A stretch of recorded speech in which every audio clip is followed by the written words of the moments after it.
Hi, and welcome to Inspiring Artists Worth Studying. Today I'm going to be talking about Art Adams. Hi, my name is Luis Escobar. I'm a storyboard artist on the Simpsons television show. I've been working on the show for over 25 years now, and I'm here to empower you. So today I am nerding out over Art Adams. Now, Art Adams is one of the comic book artists that was extremely popular when I was starting to read comics. And one of the things, and I think I'll show you that cover, one of the things that struck me early on was one of his covers for X-Men. And ever since, he hasn't really been doing too much continuity work, but he does a lot of commissions, he does a lot of illustrations, he does a lot of cover work. So I thought I'd share one of the things. Art Adams is extremely influential, and you'll see some of Art Adams' inspiration and influence on other artists who are very popular. For example, someone like Jim Lee, you're going to see a little bit of Art Adams in his work. But I'm going to show you, let's begin with this big illustration, this illustration of apparently death in for Invincible. I hadn't seen this cover before I started looking at his downloading work for this video. That's the one thing about Art Adams and his work. It's a lot. There's so much work. The drawings I'm going to show you in this video are 1% of the work that's out there, like even less than 1%. He's extremely prolific. He's constantly doing work, and his work is amazing. His shapes are amazing, and his ink work is amazing. I don't know how long it takes him to do stuff like this, but this is very classical inking, specifically on him. This is very time consuming, I know, because I've practiced doing it, and it's labor intensive, and the only reason I don't do it more often is because it's labor intensive and I'm super lazy. But Art Adams is not, obviously, and he does a lot of this stuff. Look how amazing some of this line work is. So these lines here that he's added to the exterior lines, the contour lines, these are form lines. And so what form lines tend to do is that they describe the form. They wrap around in the perspective of the form. And he does that very specifically, very clearly here, but very minutely. He does that here a little bit bigger. There's other lines here, but those kinds of lines require you to know what direction the form of your drawings are, and you can see very clearly that he's very good at having these forms come out. Here we've got these kinds of forms here in the face, that sort of thing. Here, this line work here wraps around the leg, and it's not just random lines for random lines' sake. It actually describes not only the light source hitting the top of this leg, but it also wraps and it shows you, and it goes with the perspective of the leg in as it's coming towards us. It's coming and wrapping around, and then it gets darker, thicker, the lines as they go away from us. And that is a really fantastic, like I said, it's a very classical style of doing things, and you have to have a lot of precise control over the line work. Every single line of these, every single time you make a line, it has to be like sharp. Your hand can't be shaking and getting all crazy when you're doing that. And it's amazing. Another thing that's really good and fantastic about this photo, when you zoom out, like you can see all that detail, but you know what? The detail doesn't matter, because look at the masses of the light and the light areas, like all this detail here in the on the ground, the stuff that people are like, oh, look at the detail. You know what? The detail, all it does, it's a fancy way of making it a mid-tone. That's all it is. Why do you want a mid-tone? Is so that these characters pop. These characters are almost completely white. So when you put a mid-tone in it, like a gray, they'll pop out more. And that's what all the little detail is about. It's not detail for detail's sake because you're like, oh, look at me, I'm so detailed. No, it's the idea is to put the detail in there as a value so that your characters pop. And here, this character's whole body is a darker midtone than the details of the ground here, and because it's a darker detail, a darker midtone, you have to add black. You have to add the darkest dark, the blackest black, so that you could frame and have that pop out, so that it stands out. And then you have the blackest of the blackest black here, so that you can clearly see this. It's rim light. The light here, it gets a little bit lighter, and then it pops. Everything just pops, and it's fantastic. He's working with values, and the detail is not as important. The detail is there as texture, and it works as a value point. So let's talk about a little bit more. This is a really good one with the perspective coming in.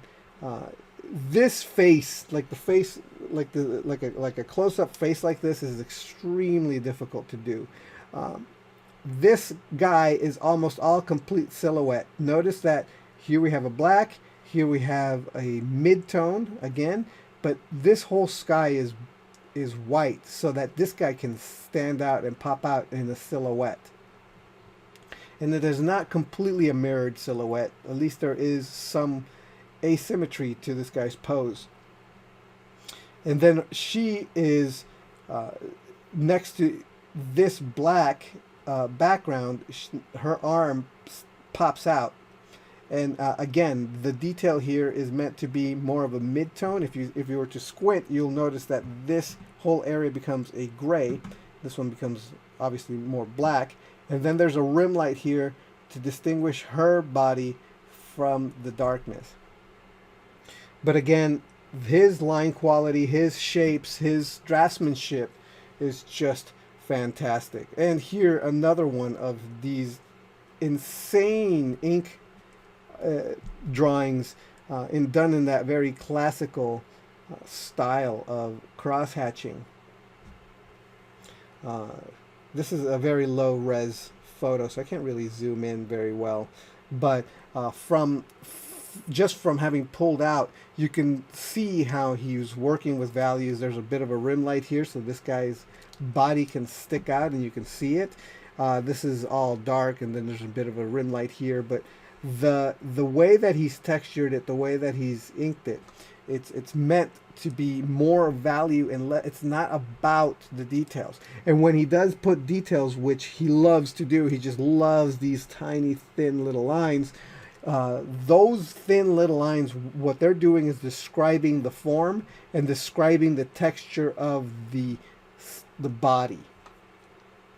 So even the textures here in the dust that's coming out from the ground here, the dust wraps, like the lines work with the form so that they describe the dimension of the form. Here we have a man thing, and again, this is just Art Adams loves drawing creatures, and he loves drawing pretty ladies.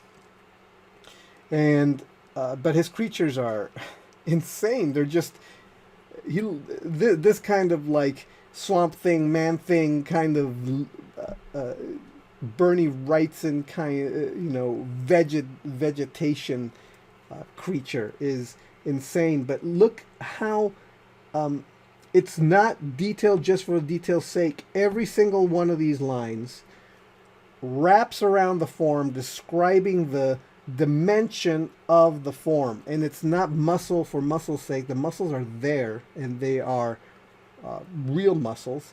And the line work, what it does, it describes the dimension, and it describes the perspective, right? It's if something's coming at us, you're gonna be wrapping around, showing, describing the dimension of the figure.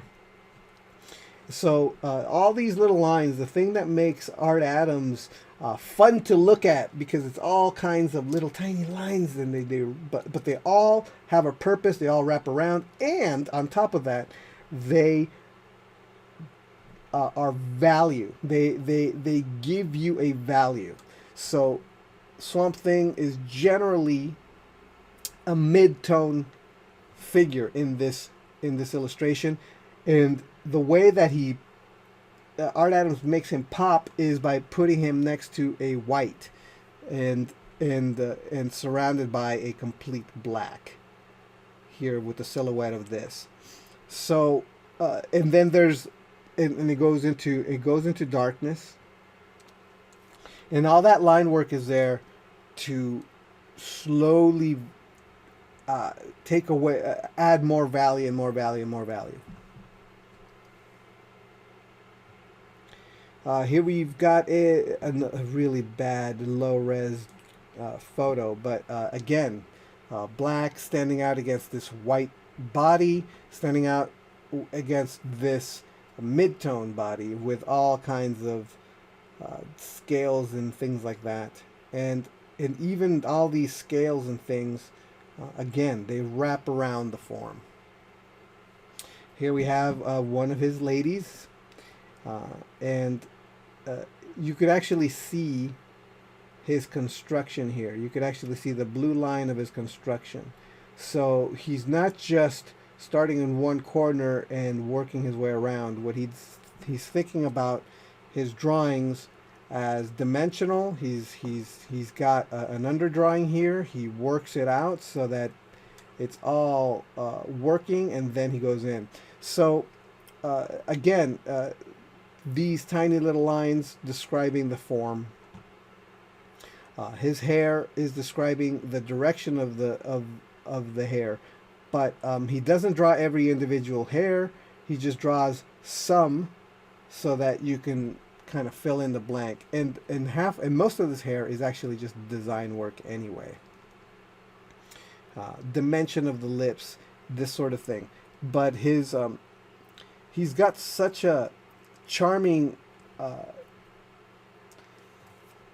appealing look to his line work and his shapes. And I haven't. Let's see if we can find a drawing where it really shows the shapes here. Well, this one almost shows some of his shapes, but again, this is black against white. This lady's hair is a bit more of a mid-tone, but her entire body is light, and then we've got this furry legs here. And he tends to, and then this guy, look how gigantic his arm is, and his hand is, and then his forearm. And one of the things that the way that Art Adams shapes are, like the torsos to hips to legs to, they tend to have a really unique, distinct, and very appealing design sense. There's a lot of contrast to it, and that's one of the things that we subconsciously react to, is this contrasty, thick versus thin kind of thing. So like this giant mass of a fist, we compared to this giant mass here, and then there's this thin part that's connecting them both. We react to that as it has a sense of appeal to us, and Art Adams is very good at doing that in his figures. And this is the cover I was talking about When I was young, they had classic X-Men comics sold in newsstands everywhere you kind of went. And you went to the supermarket, and then you were able to get these classic X-Men comics. And this cover always stood out to me. And as you can tell, and this is one of his older works, and as you can tell, it looks like a Jim Lee drawing. It doesn't look like an Art Adams drawing. It looks like, to me, when I look at this, I say Jim Lee was trying really, really hard to be Art Adams when he was working at Marvel. And you could still see Art Adams' influence on Jim Lee from this drawing, like this kind of crazy itty bitty ankle thing with these giant thick legs. I mean, that's also something that Rob Liefeld went bananas over, and just went nuts, and just completely went. And now those characters have like almost no ankles, and hardly any feet shapes. But this is, see, like just like this, you could see it on Banshee over here, and but the legs on Angel over here, uh, they that's where that kind of Jim Lee thin ankle look came from. It actually came from Art Adams, and even this face, this Wolverine face, and the way that this is drawn, it really does look like more Jim Lee than Art Adams, and yet this is Art Adams. He was drawing this before Jim Lee was anything, and but his style and appeal and his shape, contrast, really started influencing a lot of artists coming up in Marvel Comics. This is now a later work, and his stuff has become a lot more cartoony, which is really uh, I enjoy it a little bit more when it's more cartoony. When you go back and look at earlier Art Adams, it just doesn't feel. It feels a little bit more traditional, and somehow it doesn't feel as unique. So too many artists have copied him to the point where now Art Adams almost seems like um, he didn't seem as unique, and so when he started becoming more and more cartoony, his stuff became more and more unique. And these are just good shapes. It's a great design. This is a typical Art Adams face, and it most of his women tend to have this kind of face. But look at how interesting this hair is. It's basically ribbons. He broke this down into ribbons, like, and then added detail within the ribbons, so that it isn't individual hair. He's drawing clumps of hair and then adding a texture to that clump. And again, all these tiny little lines, which somebody like Todd McFarlane would just put a bunch of tiny little lines in everywhere when he was and I think he still does, and and people go bananas over the tiny little lines. But the difference between Art Adams putting the tiny little lines and somebody like Todd McFarlane putting the little lines is that Art Adams' lines have a purpose. They go with the form. They inform the viewer of the dimension of the figure and the anatomy of the figure. While somebody, for example, like Todd McFarlane, would just put lines for line's sake, just to add detail for detail's sake, and it doesn't actually do anything except make people think that he's doing something when he's really not doing anything. So it's see how this goes around, and this actually wraps around and does like an S curve. Really interesting, but it does add dimension here. It adds dimension and value, as he tends to do. Let me see if I have how many more I got. Okay. Yeah. So again, all the detail of all these skulls. I mean, they're beautiful and they're cool looking, But the reason why they have all the detail is because now they're a mid-tone. They are a gray. So we have a white shape here to frame Wolverine, who's got all these blacks. So because of the blacks, he stands out against the white of these clouds. And then the detail on the clouds, what they do is that they shape and wrap so that you could see the dimension of the clouds. And then, of course, there's black just to make the clouds pop. And these sharp edges here, these sharp weapons, are silhouetted against the white. So, and again, Art Adams' beautiful shapes, beautiful, very clean looking shapes and designs and things like that. They are pushed and cartoony, while and it's got a great silhouette and great shape, and it's very, very clear. And he's got his tiny ankle thing going, but it's different. It's clean and it's beautiful, and he's definitely become more Art Adams-y as he's moved forward in his work. This is a typical squished Art Adams face. Sometimes he squishes the faces on his women, and it looks a little weird. But again, let's see. This is it's too bad. This is too much of it's too much of a low res.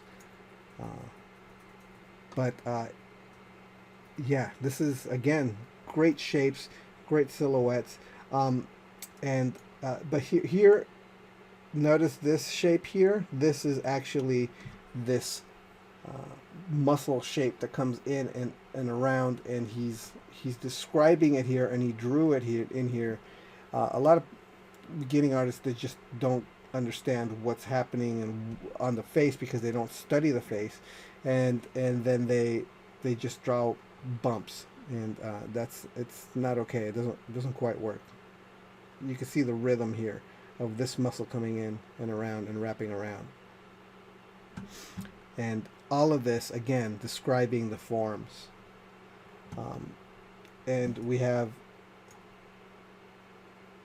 very clear Art Adams-y superhero shapes here, and this is the female shapes where you've got this S curve happening with the legs. It's great. That's it. That's Art Adams, everybody. It's just one. I've been a fan of Art Adams, like I said, since I was a kid in junior high. His work is just fantastic, and he just keeps getting better. Not so with a lot of artists. A lot of artists, they tend to stagnate and just stop growing. And it just seems to me that from drawings like this, where Art Adams is really going above and beyond and pushing his limits, instead of just doing the same thing that they always do. All right, so that's it for me. Take a look at Art Adams' work. I'll have a link to a lot of his work in the description of this video, so that you can check out. I've got his comics in my comic collection. I didn't bring any out to show you, but that's where you'll find them online. You can find them on Instagram. I'll put links to that as well. But definitely, if you want to learn more about him, I will put more of his books of his work, links to his work, in the description of this video. All right, thanks a lot. I hope this has been helpful, and I'll see you next time.